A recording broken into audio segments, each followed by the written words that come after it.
Hello student, आज हम class 9th के लिए मैथ का कुछ टॉपिक लेकर आए हैं जिसको समझिएगा। हम एक्सरसाइज 1.1 से शुरू करने वाले हैं। एक्सरसाइज 1.1 से 9th क्लास का शुरू करने जा रहे हैं, जिसका नाम है वास्तविक संख्याएं। ऐसे तो वास्तविक संख्या में सब संख्याएं आती हैं, प्राकृत संख्या आती है, पूर्ण संख्या आती है, सम संख्या आती है, विषम संख्या आती है, पूर्णांक आता है, परिमेय संख्या आता है, अपरिमेय संख्या आता है, सब आता है। जितने संख्या पढ़े सब वास्तविक संख्या में आता है। लेकिन हमारे सिलेबस के अकॉर्डिंग हमको दो ही चीज दिमाग में रखना है, एक परिमेय संख्या और एक अपरिमेय संख्या। परिमेय संख्या किसे कहते हैं?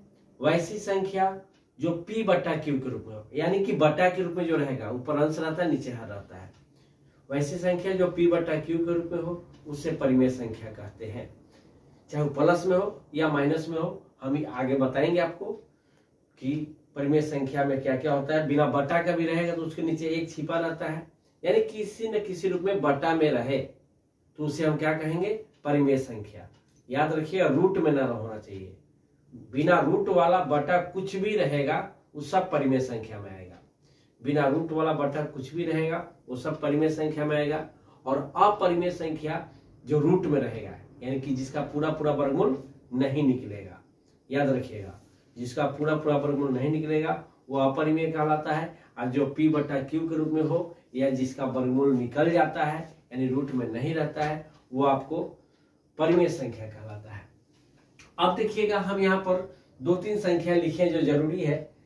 प्राकृत संख्या, वैसी संख्या जो एक से शुरू होकर अनंत तक जाती है।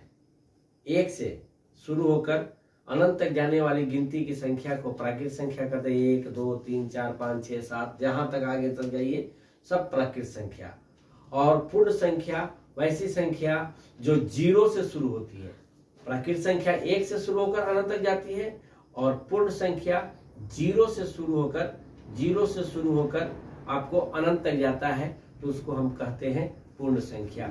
याद रखिएगा, प्राकृत संख्या में माइनस का कोई भी अंक नहीं होता है क्योंकि 1 से ही शुरू होता है, और पूर्ण संख्या में भी यही बात है। तो उम्मीद करते हैं कि आपको ये समझ में आया होगा। हम यही चीज यहाँ लिखे हैं, प्राकृत संख्या गिनती की वैसी संख्या जो 1 से शुरू होती है, यहाँ लिखे हैं, जो 1 से शुरू होकर अनंत तक जाती है उसे प्राकृत संख्या कहते हैं। 1 2 3 4 5 अनंत तक, ये प्राकृत संख्या 1 से शुरू होकर अनंत तक जाएगी, प्राकृत संख्या। पूर्ण संख्या उसी तरह का है, लेकिन ये 0 से शुरू होता है। 0 से शुरू होकर जो अनंत तक जाती है उसे हम पूर्ण संख्या कहते हैं। परिमेय संख्या बताए जो बटा के रूप में रहता है, यानी p बटा q के रूप में रहता है, लेकिन नीचे 0 नहीं होना चाहिए, q नहीं होना चाहिए 0 के बराबर, तो उसे हम परिमेय संख्या कहेंगे। बटा में होना चाहिए, चाहे प्लस में हो या माइनस में हो, रूट में नहीं होना चाहिए। रूट यानी कि वर्गमूल के रूप में नहीं होगा तो वो आपको परिमेय संख्या कहलाएगा। आज जिसका पूरा पूरा वर्गमूल नहीं निकलता यानी रूट में रह जाता है, उसको हम लोग कहते हैं अपरिमेय संख्या। तो वास्तविक संख्या में हमको यही दोनों चीज ज्यादा पढ़ना, याद रखिएगा। हमको परिमेय संख्या के बारे में विस्तार से जानना है और अपरिमेय संख्या के बारे में विस्तार से जानना है। यही दोनों आपको वास्तविक संख्या में आता है, ये दोनों वास्तविक संख्या में आता है। उम्मीद करते हैं कि आपको समझ में आया होगा। अगर आपको स्क्रीनशॉट लेना है तो आप ले लीजिए और हमको कमेंट करके बताइएगा कि ये वीडियो आपको कैसा लग रहा है, क्योंकि 9th क्लास के लिए हम पहला वीडियो बनाने जा रहे हैं। आपका कमेंट का हमें इंतजार रहेगा। स्क्रीनशॉट लेना चाहते हैं ले लीजिए। अब देखिएगा, अर्थात हम लोग को पढ़ना क्या है कि वास्तविक संख्या में दो ही चीज होता है। वास्तविक संख्या में दो ही चीज हम लोग को पढ़ना है, एक परिमेय, विशेष करके एक परिमेय संख्या पढ़ना है और एक अपरिमेय संख्या पढ़ना है। याद रखिएगा, एक परिमेय संख्या पढ़ना है और एक अपरिमेय संख्या पढ़ना है। ऐसे बहुत सभी जितने संख्या होती सब इसी में आता है, लेकिन पढ़ना जो है 9th क्लास में विशेष रूप से यही दोनों के बारे में पढ़ना है। ठीक है, तो वास्तविक संख्या में ये दोनों आता है। तो ये कैसा होता है? 3 बटा 2 माइनस 7 बटा 5, 4 5 माइनस 1, ऐसे। और ये कैसा होता है? √3 रहेगा, 2√5 रहेगा, 3√-2 रहेगा, 2 - √5 रहेगा, 7 + √3 रहेगा, 7/√3 रहेगा, 5/√7 रहेगा, 7/√11 रहेगा, √11/5 रहेगा, ऐसे रहेगा। ये सब ऐसे रूप वाले को आप परिमेय कहते हैं और ऐसे रूप वाले को परिमेय कहते हैं। ध्यान रखिएगा, जिसमें रूट नहीं रहेगा वो परिमेय है और जिसमें रूट रहेगा वह अपरिमेय है। तो उम्मीद करते हैं कि आप पहचान लीजिएगा, कहीं भी किसी भी तरह का रूट मिलेगा तो अपरिमेय है, और नहीं रूट मिलेगा, बटा मिलेगा तो परिमेय होगा। अब हम आगे का टॉपिक बताते हैं। ये आपका परिमेय है और ये आपका अपरिमेय है। अब हम लोग को पढ़ना है दशमलव भी। दशमलव क्या है भाई? दशमलव में जो भी आएगा दशमलव हुआ, लेकिन दशमलव भी आपको 2 प्रकार का होता है, याद रखिएगा। 2 प्रकार का होता है। एक शांत दशमलव होता है, इसी को समझना है। इस चैप्टर में यही चीज आपको पढ़ना है, पूरा 1.1 में यही पढ़ना है। और दूसरा जो पढ़ना है अशांत दशमलव है। दूसरा जो पढ़ना है वो क्या पढ़ना है? अशांत दशमलव। पहले इसको समझ लेते हैं। शांत दशमलव का मतलब कि जिसको हम भाग दे तो पूरा कट जाए। दशमलव में तो आएगा ही आएगा, लेकिन शेष नहीं बचना चाहिए। दशमलव में आवे लेकिन शेष नहीं बचे तो शांत हो गया। और दशमलव में ये भी आएगा, लेकिन इसको कितनों प्रयास करेंगे तो शेष कटेगा नहीं, हमेशा कुछ न कुछ बच जाएगा।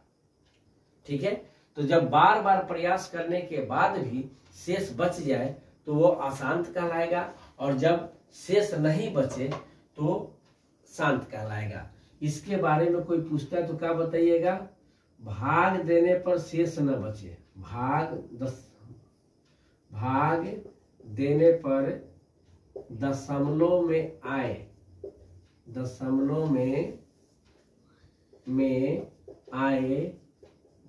लेकिन शेष न बचे।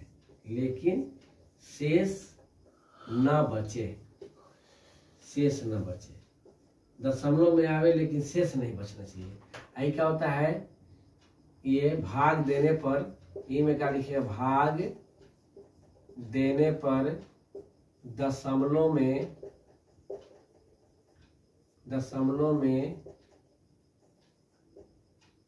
आए तथा शेष बच जाए। इनमें शेष हटता ही नहीं है, कितनों प्रयास करेंगे शेष नहीं हटेगा। अब जैसे देख लीजिए 2/5 लीजिएगा, भाग दीजिएगा, दशमलव में आएगा 0.4, पूरा कट जाएगा। दशमलव में तो आया तो ये हो गया शांत। भाग देके देख लीजिएगा, 11/, में आप ले लीजिए कितना? 11/, में आप ले लीजिए 16। भाग देके देख लीजिए, कट जाएगा। अब कैसे हम बता दिए कि कट जाएगा, तो इसका भी हम बात बताएंगे, आगे बताएंगे। अब यहाँ पर 1/3 ले लीजिए, जैसे में 1/3 ले लीजिए, कितनों भाग दीजिएगा शेष नहीं कटेगा, बार कुछ न कुछ बच जाएगा। ठीक है, 3/5 ले लीजिए, ये तो कट जाएगा, 3/, में आप क्या ले लीजिए? 7 ले लीजिए, कितनों भाग दीजिएगा नहीं कटेगा। ये सब हम बताएंगे कैसे होता है।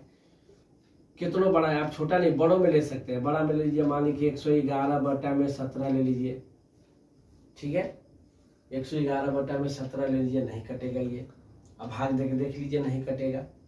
ठीक है, तो ये जब नहीं कटेगा, बार शेष बचेगा तो अशांत, शेष बचेगा तो अशांत, और शेष नहीं बचेगा, दशमलव में दोनों आएगा, लेकिन एगो में शेष नहीं बचेगा और एगो में शेष बचेगा। तो जब शेष नहीं बचेगा तो शांत कहलाएगा। याद रखिए, जब शेष नहीं बचेगा तो क्या कहलाएगा? शांत। और जब शेष बचेगा, दशमलव में आए और शेष बच जाए, हम लिखे दशमलव में आए और शेष बच जाए, तो वो आपको अशांत कहलाएगा। अब आगे बताते हैं कि कैसे पता करेंगे कि ये शांत होगा या अशांत होगा। उम्मीद करते हैं आप समझे होंगे। पहला बार 9th क्लास के लिए वीडियो बना रहे हैं। कोई अगर दिक्कत हो या हमसे कोई गलती हो या कमी हो तो हमें सुझाव दीजिएगा कमेंट करके। अब आगे देखिएगा, अभी जैसा कि बताया आपको कि जब भाग देने पर दशमलव में आए लेकिन शेष न बचे तो शांत होगा, और जब दशमलव में आने के बावजूद भी शेष बार बार बच जाएगा तो अशांत होगा। तो यहाँ पर एक बात आपको बता रहे हैं, आप इसको नोट में याद रखिएगा, नोट में याद रखिएगा, ठीक है। शांत दशमलव का हम पहचान बता रहे हैं, शांत दशमलव का पहचान, ये याद रखिएगा, पहचान, ठीक है। ये कहता है कि जब हर का गुणनखंड, नीचे वाले को हर कहते हैं, ऐसे बटा में कुछ रहता है ना, तो ये ऊपर वाले को अंश कहते हैं और नीचे वाले को हर कहते हैं, नीचे वाले को हर कहते हैं। तो हर का यानी नीचे वाले का, इसका हर का गुणनखंड, हर का गुणनखंड, गुणनखंड 2 के पावर m गुने 5 के पावर n के रूप में हो, के रूप में हो। ये बात याद रखिएगा। मतलब क्या हुआ कि जब नीचे वाले यानी हर का गुणनखंड करेंगे तो 2 और 5 के रूप में आना चाहिए, 2 और नीचे वाले का 2 और 5 के रूप में आएगा तो शांत हो जाएगा। यही पहचान याद रखें। अगर 2 और 5 के रूप में नहीं आता है तो अशांत होगा। हम आपको अपने तरफ से एक बात बता रहे हैं, इसको अगर नहीं भी याद रखिए तो चलेगा। नीचे वाले का खंड करिएगा और खंड करने पर 2 आ जाए, खाली 2, केवल 2, 2 2 2 2 2 गुने 2 2 गुने 2 2 गुने 2 2 ऐसे, या 5 गुने 5 5 गुने 5 5 गुने 5 5 गुने 5 ऐसे आ जाए, या 2 गुने 5 2 गुने 5 ऐसे आ जाए, तो समझिएगा कि वो शांत है। अगर ये दोनों नहीं आया, चाहे दोनों में से कोई एगो नहीं आया, तो अशांत होगा। जैसे में देखिए, शांत अशांत पहचानने के लिए आता है क्वेश्चन, कौन शांत है कौन अशांत है, 10वां तक आएगा, आपको याद रखिएगा 10वां तक आएगा, कौन शांत है कौन अशांत है। जैसे यहाँ पर दे दिया आपको, यहाँ पर दे दिया मान लीजिए 7/10, तो हर कौन है, यहाँ हर है 10। अब 10 का गुणनखंड निकालिएगा, 10 का गुणनखंड निकालिएगा तो 2 गुने 5 आएगा। गुणनखंड कितना आ जाएगा, गुणनखंड आ जाएगा 2 गुने 5। अब देखिए 2 और 5 के रूप में आया कि नहीं आया, तो 2 और 5 के रूप में आया तो ये हो जाएगा शांत दशमलव। इसका बिना भाग देले बता देंगे आप कि क्या होगा, शांत दशमलव। क्यों, क्योंकि इसके नीचे वाले का जब खंड किए तो 2 और 5 के रूप में आया। ऐसा नहीं कि 1 को 2 1 को 5, कईयों को 2 आ जाए, कईयों को 5 आ जाए, वो शांत होगा। 2 और 5 ही आना चाहिए, इसके अलावा कुछ नहीं। अगला देखिए, यहाँ पर अगर दे दिया, यहाँ पर दे दिया आपको कितना, यहाँ पर दे दिया आपको मान लीजिए 9/16, तो हर का गुणनखंड 16 का 2 गुने 2 गुने 2 गुने 2, केवल 2 आया कि नहीं आया, तो जब केवल 2 भी आएगा तो क्या कहलाएगा, शांत दशमलव। अब कोई कहेगा कि अभी तो बताए थे, कोई कहेगा कि अभी तो बताए थे कि 2 और 5 भी होना चाहिए, एकरा में 5 कहाँ है, नहीं है तो ले लीजिए ना, आप 5 के पावर 0 लीजिएगा, एक वैल्यू 1 होता है, तो 2 और 5 के रूप में हो गया कि नहीं हो गया, हो गया ना। तो इससे हमको मतलब नहीं है, खाली 2 भी आएगा ना, खाली 2 भी आएगा तो हम शांत कहेंगे। और देख लीजिए, और देख लीजिए, यहाँ पर दे देगा आपको 17/25, तो 25 का खंड कीजिए, 5 गुने 5 या 625 ले लीजिए, तो 5 गुने 5 गुने 5 गुने, यहाँ पर खाली 5 आया, ये भी शांत होगा, ये भी क्या होगा, शांत होगा। तो 2 और 5 आए, चाहे खाली 2 आवे, केवल 2 आवे, केवल 2 है, इसमें देखिए 5 नहीं है, इसमें 5 नहीं है तो भी शांत है, इसमें खाली 5 है, तो खाली 2 भी आएगा तो शांत होगा, खाली 5 भी आएगा तो शांत होगा, या दोनों भी आएगा, 2 और 5 दोनों भी आएगा तो क्या होगा, शांत होगा। लेकिन एक और क्वेश्चन यहाँ देख लीजिए, एक और क्वेश्चन देखिए, इस रूप में आएगा तो शांत है, इस रूप में आएगा तो शांत है, या इस रूप में आएगा तो शांत है, क्योंकि नीचे वाले का खंड करने पर 2 और 5 आना चाहिए, तो 2 भी खाली आएगा तो उसके साथ समझिए कि 5 लगा हुआ, 5 के पावर 0 करेंगे तो 1 आ जाएगा, और खाली 5 भी आया है तो उसके साथ 2 लगा हुआ, 2 के पावर 0 करेंगे तो 1 आ जाएगा, और दोनों भी रहेगा तो शांत। ऐसा रूप में आएगा तो भी शांत, ऐसा रूप में आएगा तो भी शांत, और ऐसा रूप में आएगा तो भी शांत। लेकिन कोई कह देगा कि आपको यहाँ पर दिया है, मान लीजिए यहाँ पर दिया है 4/15, तो इसके हर का खंड कीजिएगा तो क्या आएगा 3 × 5, 5 के साथ कोई चीज आया 3 आया, तो ये हो जाएगा आसान, क्योंकि 2 नहीं ना आया, ये हो जाएगा आसान। ये क्या हो जाएगा, ये हो जाएगा आसान। 11 में आपको 21 आ गया, तो 21 का खंड करिए तो 3 × 7, एक में तो एको दुए है ना पांचे है, तो एकदम 100% आसान हो गया।